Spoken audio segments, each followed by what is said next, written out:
Okay friends, welcome back to the new session of master trainer course, जिसमें आज हम start कर रहे हैं chapter 3 which is advance resistance training. Advance weight training.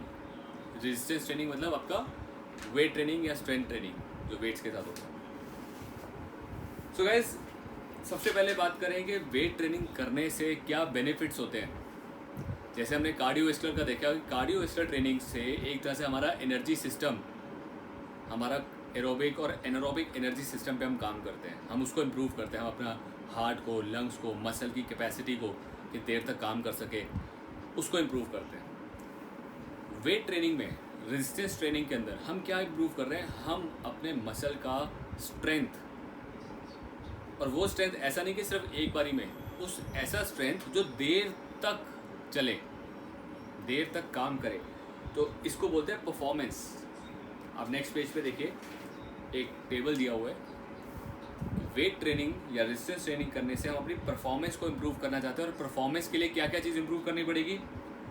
Muscle strength and endurance for high power input. Endurance मतलब देर तक high power input दे सकें, high power energy मतलब स्ट्रेंथ और स्पीड दोनों को देर तक दे सकें, उससे परफॉर्मेंस इम्प्रूव होती है।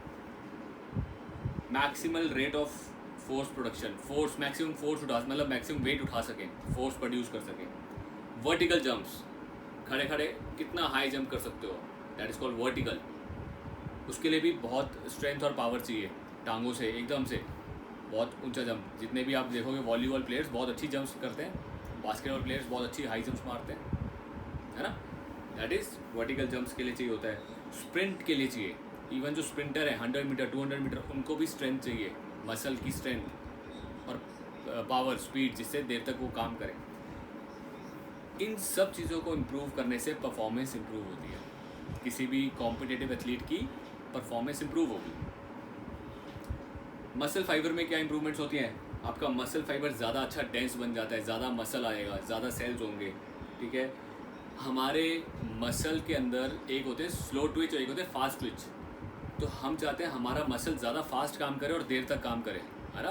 एज अ एथलीट मैं सामने वाले से तेज़ काम करना चाहता हूँ, तो कहीं ना कहीं वो जो सेल्स हैं स्लो ट्विच से फास्ट ट्विच में कन्वर्जन होती है। मैं ये नहीं कहूँगा सारे, बट वेरी फ्यू, ये जेनेटिकल होते हैं। किसी में स्लो ट्विच ज़्यादा होते हैं, किसी में फास्ट ट्विच ज़्यादा होते हैं, तो ये जेनेटिकल होते हैं। बट कहीं ना कहीं विद ट्रेनिंग हम उनको इम्प्रूव कर लेते हैं, हम अपने उन मसल्स को अकॉर्डिंगली ढाल लेते हैं।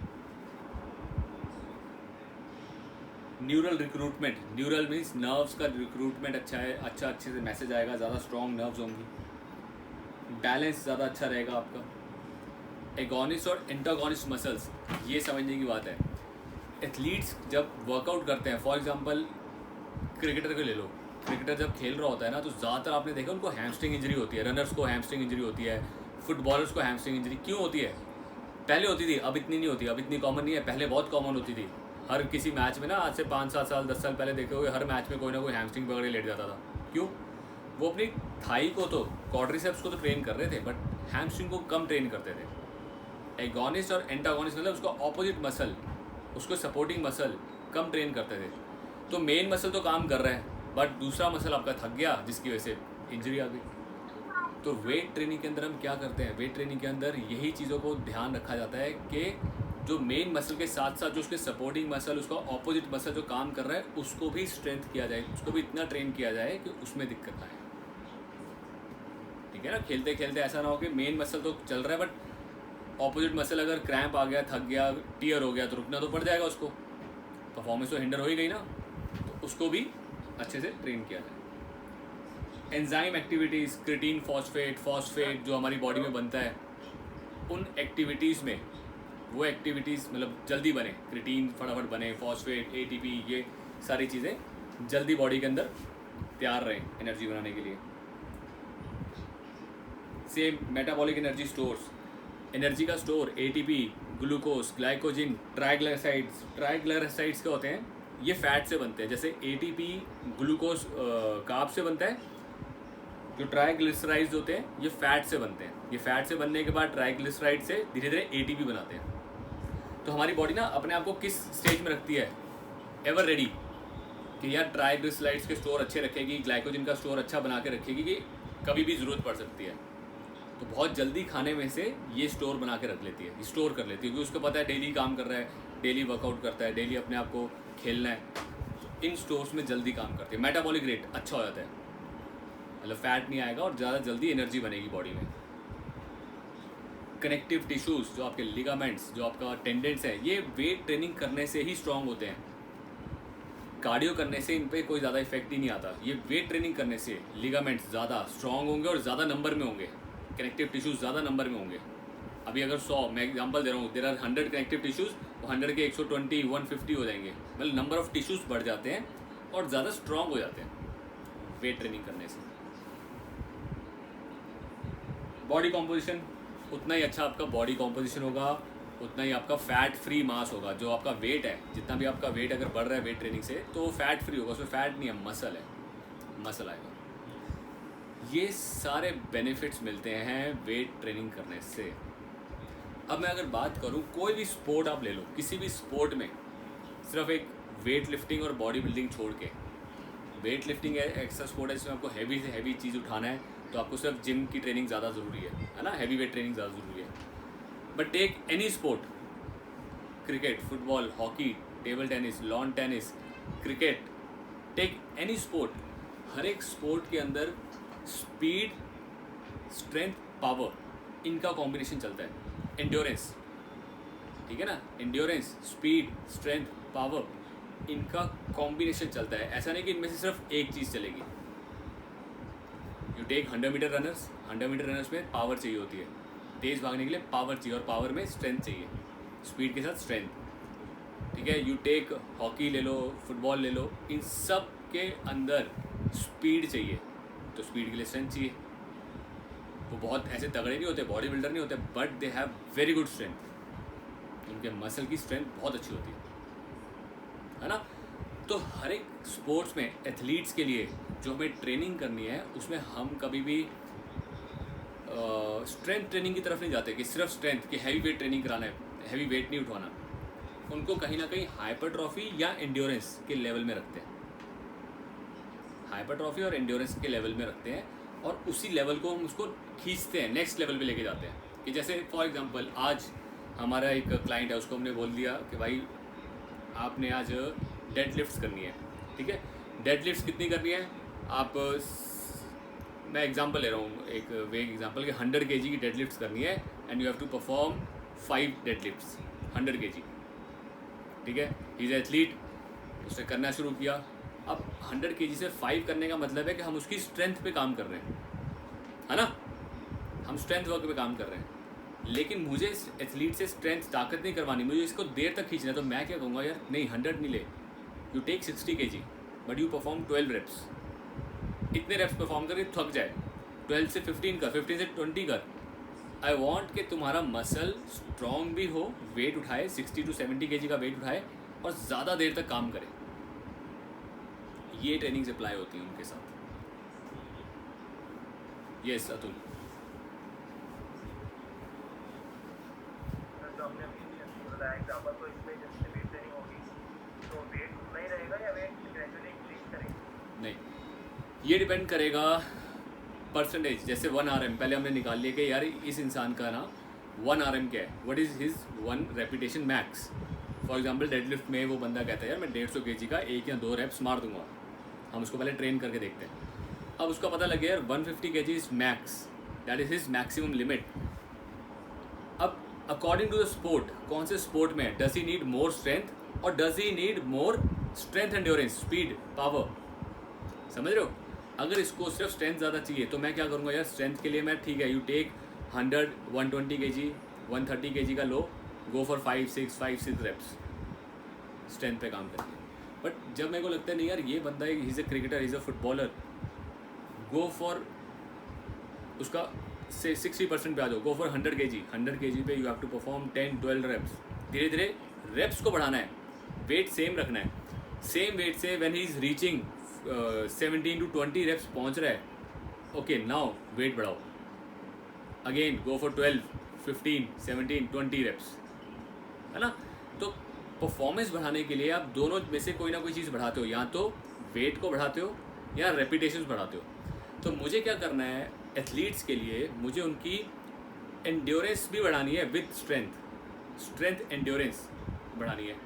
तो पहले उनको स्ट्रेंथ में काम कराएंगे, स्ट्रेंथ भी इतनी नहीं, 100% नहीं, 60 to 70% का लेके उसको हम एक तरह से हाइपरट्रॉफी ट्रेनिंग कह लो, हाइपरट्रॉफी ट्रेनिंग करा रहे हैं, और हाइपरट्रॉफी को धीरे धीरे एंड्योरेंस में लेके जाएंगे, रेपिटेशंस को वेट अच्छा खासा रखेंगे और रेपिटेशंस एंड्योरेंस वाली लंबी हो जाएंगी।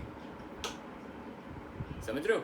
वेट हाइपरट्रॉफी ट्रेनिंग का और रेपिटेशंस एंड्योरेंस ट्रेनिंग की, लेवल बढ़ाने के लिए। क्लियर है? तो इसी तरीके से अब मेरे को पता लग गया यार, इसका जब ये इतना वेट उठा के अब ढंग से काम कर पा रहा है, 20 रेपिटेशन निकाल पा रहा है, okay now increase your weight. अब हम वेट उठाएंगे। तो दोनों में से बारी बारी करके आपने चीज़ें बढ़ानी है जिससे कि इंजरी भी ना हो और सेफ ट्रेनिंग कर सके। So just see page number 39 के टॉप पे लिखा है major component of fitness strength training में जो इंक्लूड होते हैं muscular strength, muscular endurance and power. ठीक है ना? मस्कुलर एंड्योरेंस और स्ट्रेंथ दोनों चलेंगे साथ साथ, और पावर मतलब स्पीड के साथ। एक तो हो गया देर तक करना है स्ट्रेंथ, और स्पीड के साथ भी करना है। अब चैलेंज क्या है? What is the challenge? What do you call that? वो पूरा स्नैच जो करते हैं, स्नैच की एक्टिविटी करते हैं, स्नैच कर रहा है एक बंदा, स्नैच। अब मैं इसको बोल रहा हूँ कि भाई तू 3 सेकंड में एक स्नैच पूरा करता है, for example you take 4 seconds to complete a snatch, तो it will take 40 seconds to do 10 repetitions। 10 repetition के लिए 40 सेकंड लगेंगे। आज उसने 10 रेपिटेशन 40 सेकंड में कर रहा है। धीरे धीरे मेरे को इसकी स्पीड भी बढ़ानी है। ओके ना, गो फॉर 10 रेपिटेशंस 35 सेकंड्स। जब वो सेम चीज़ ढंग से कर पा रहा है, अच्छे से कर पा रहा है, उसकी स्ट्रेंथ बढ़ गई। अब स्पीड बढ़ाना है मेरे को, स्पीड बढ़ाना है तो मतलब थोड़ा और फास्ट कर। समझ रहे हो? ये सब चीज़ों के कॉम्बिनेशन साथ में चलेंगे। ऐसा नहीं कि वो एक चीज़ चलेगी, कॉम्बिनेशन चलेंगे। इधर स्ट्रेंथ के साथ एंड्योरेंस चल रही है या स्ट्रेंथ के साथ स्पीड चल रही है, तो ये कॉम्बिनेशन साथ में चलते हैं जिससे कि आपका एथलीट नेक्स्ट लेवल पे परफॉर्म कर पाता है। गाइस, इसमें कोई बहुत ज़्यादा डिफरेंस नहीं है अगर मैं बात करूं जो हमने पहले पढ़ा था और अब में पढ़ा था। ठीक है? क्योंकि 3 तरह की ट्रेनिंग्स जो हमने पहले पढ़ी थी, muscular strength, muscular endurance and muscular hypertrophy. यहाँ पे एक चीज़ क्या ऐड हो गई है? पावर मतलब स्ट्रेंथ प्लस स्पीड का कॉम्बिनेशन, स्ट्रेंथ और स्पीड का कॉम्बिनेशन। तो वो एथलीट्स जिनके अंदर स्ट्रेंथ काम ज़्यादा करवाना है, ज़्यादा स्ट्रेंथ बढ़ानी है, वो कम ही है। वो 2-3 स्पोर्ट्स ही हैं जिसमें ज़्यादा स्ट्रेंथ चलती है। जैसे आपका डिस्कस थ्रो, आपका वो थ्रोइंग वाली गेम्स जिसमें आप देखते हो मोटे मोटे तगड़े तगड़े बंदे हैं, वो सारी स्ट्रेंथ वाली गेम्स हैं। आपको उसमें स्ट्रेंथ वर्क कराना है ज़्यादा। स्ट्रेंथ वर्क का आपको पता है, you have to give maximum 100, 95, 100 इस लेवल पे वेट देना है, और रेपिटेशंस कम रखने हैं और रेस्ट ज़्यादा देना है। ये आपको पता है। जो स्पोर्ट्स मैक्सिमम ऐसी स्पोर्ट्स हैं जिसमें स्ट्रेंथ एंड्योरेंस या स्ट्रेंथ और स्पीड का पावर, मतलब पावर या स्ट्रेंथ एंड्योरेंस का कॉम्बिनेशन चलता है, तो उसके अकॉर्डिंग आप कॉम्बिनेशन करवाओगे कि स्ट्रेंथ के साथ वेट थोड़ा अच्छा ठीक ठाक रखोगे और ज़्यादा रेपिटेशन धीरे धीरे बढ़ाते रहोगे। फिर उस एक टाइम के बाद आप वेट बढ़ाओगे और रेपिटेशंस को थोड़ा सा कम करके फिर धीरे धीरे बढ़ाओगे। ऐसे ही पावर के लिए, स्पीड एंड स्ट्रेंथ के लिए, स्ट्रेंथ वर्क स्पीड के साथ करेंगे, स्ट्रेंथ वर्क स्पीड के साथ। इन सब के जब कॉम्बिनेशन आप करना शुरू करोगे, आप खुद को आप फील करोगे कि यार जब मैं कर रहा हूँ ना तो हालत ख़राब होती है, हार्ट रेट बढ़ता है, अच्छा खासा हार्ट रेट बढ़ता है, कार्डियो का इफेक्ट भी आता है आपको। यू स्टार्ट फीलिंग यार साला मैं थक रहा हूँ, कार्डियो इफेक्ट भी आ रहा है, वेट का इफेक्ट भी आ रहा है, बॉडी के ऊपर प्रेशर ज़्यादा होता है। जब आप सिर्फ स्ट्रेंथ कर रहे हो तो आपको पता है यार सिर्फ स्ट्रेंथ करनी है, स्ट्रेंथ पे ध्यान दे रहे हो, स्ट्रेंथ और स्पीड पे ध्यान दे रहे हो, स्ट्रेंथ और एंड्योरेंस पे ध्यान दे रहे हो, तो डबल लोड आ जाता है। Again it's a next level, exercise का नेक्स्ट लेवल होता है। Come to page number 40। So page number 40 पे आपको बता रहे हैं कितनी इंटेंसिटी। अब आपको ये पता है इंटेंसिटी क्या होती है? इंटेंसिटी मीन्स कितना वेट लेना है।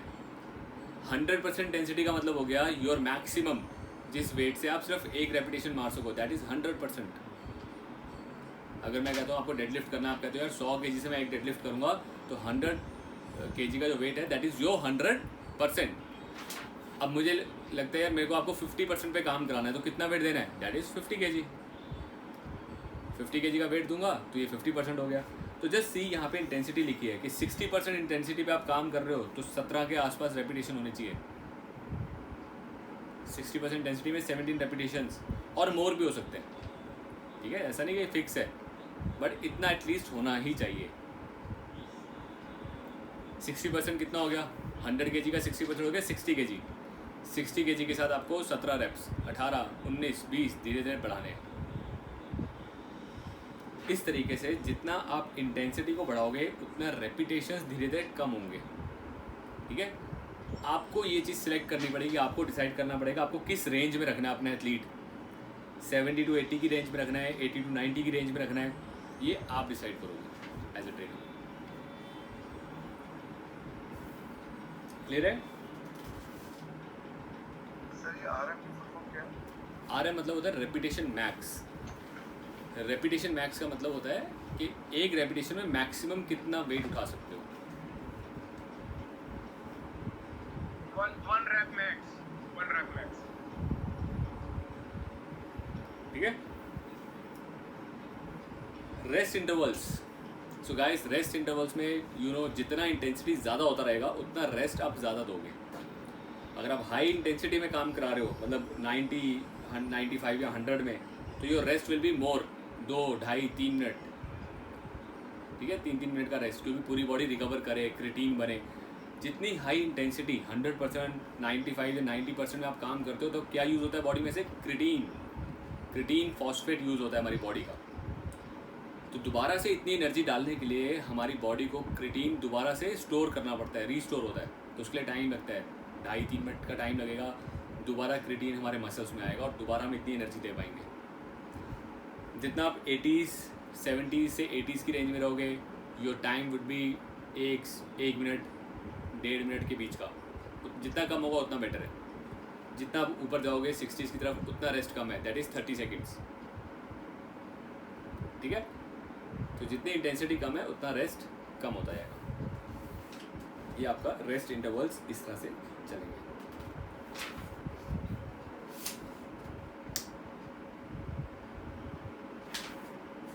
सो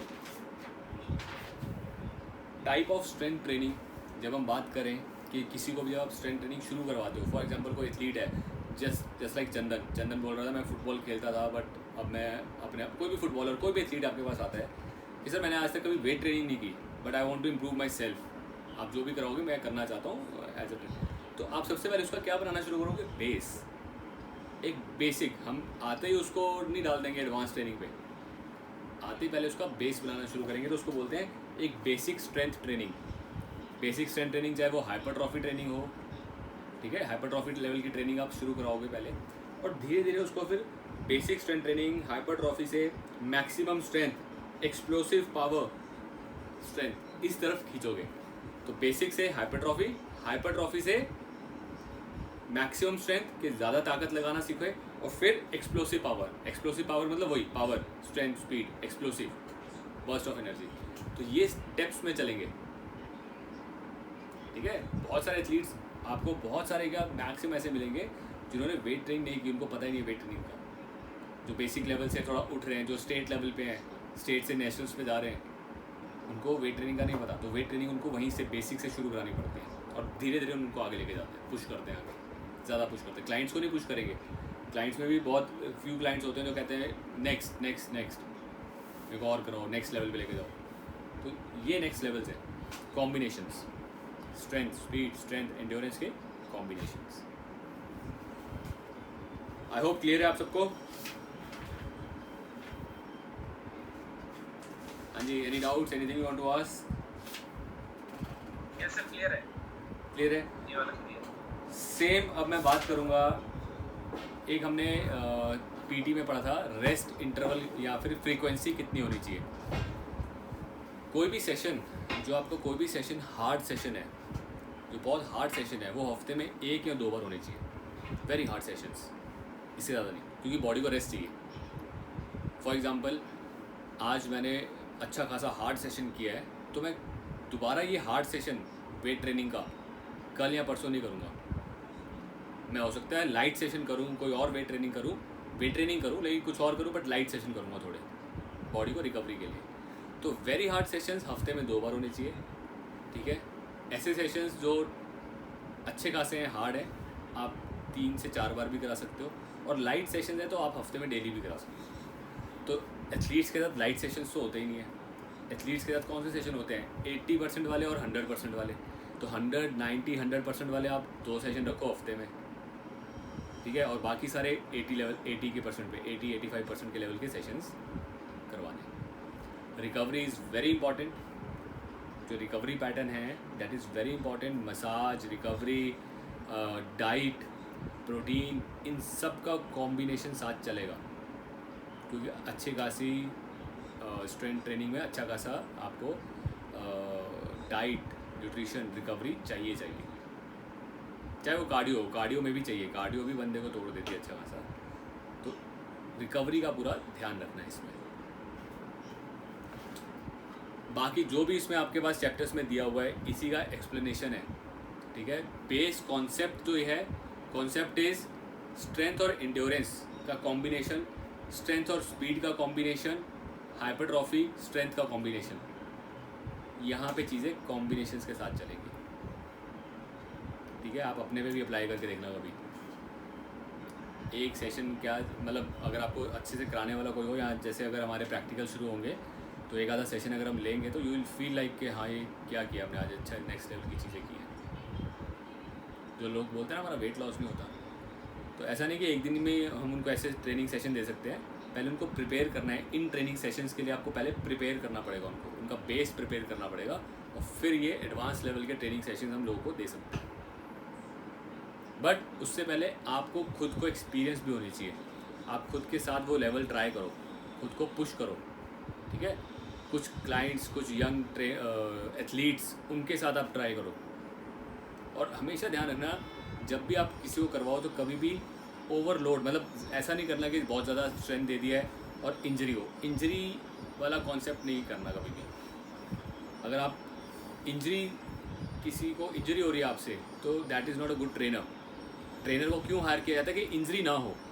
तो इस चीज़ का सबसे पहला आपको ध्यान रखना है कि ट्रेनिंग से कभी भी आपके क्लाइंट को इंजरी नहीं होनी चाहिए, आपके एथलीट को इंजरी नहीं होनी चाहिए। तो उस चीज़ का पूरा ध्यान रखते हुए आपको ट्रेन करना होता है उनको, ठीक है ना।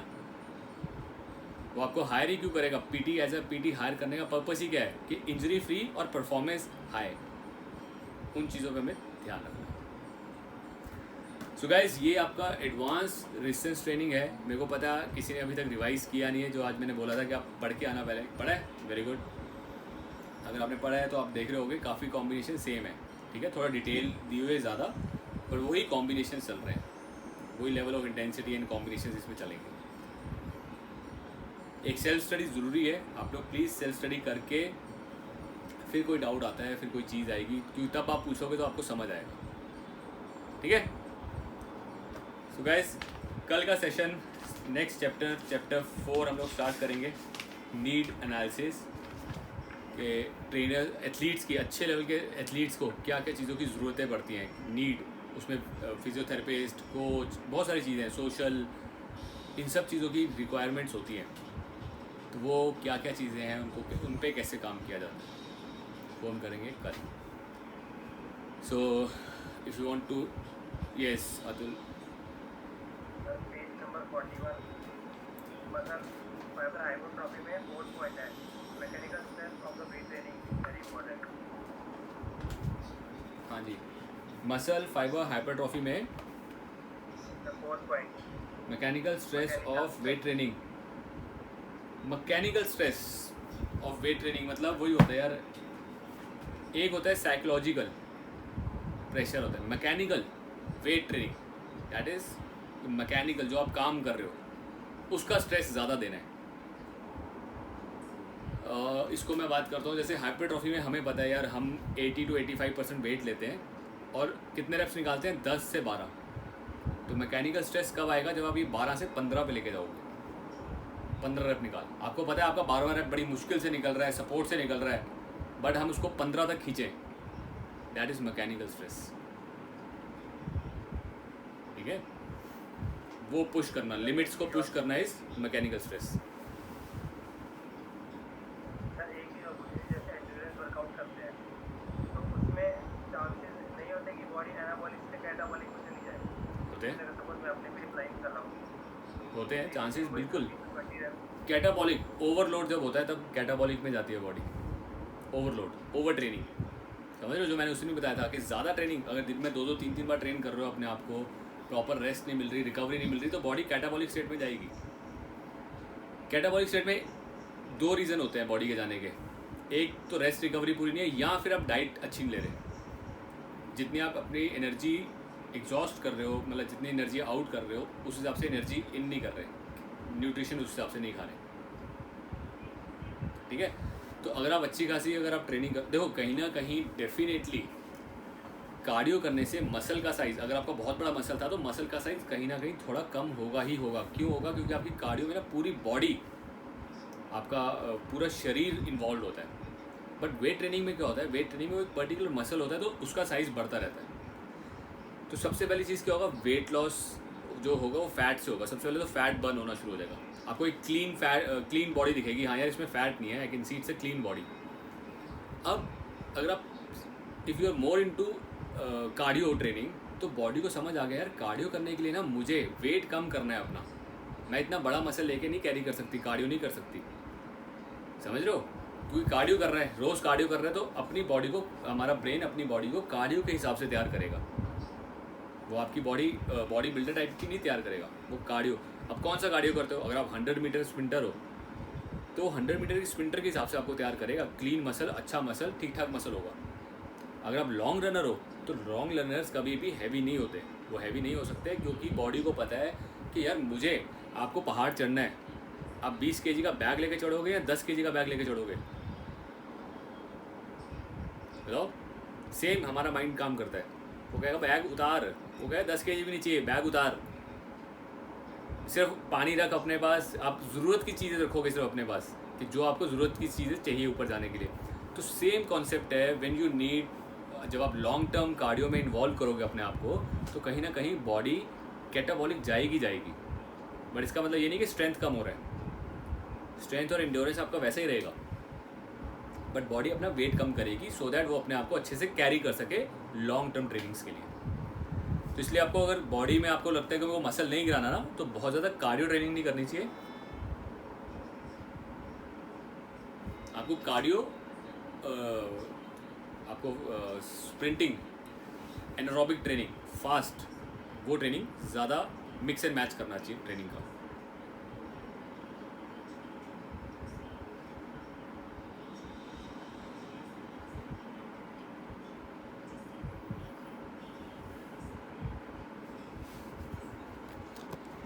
ओके गाइस, सो आज का सेशन यहीं पे हम कंप्लीट करते हैं। See you in the next video, take care, bye.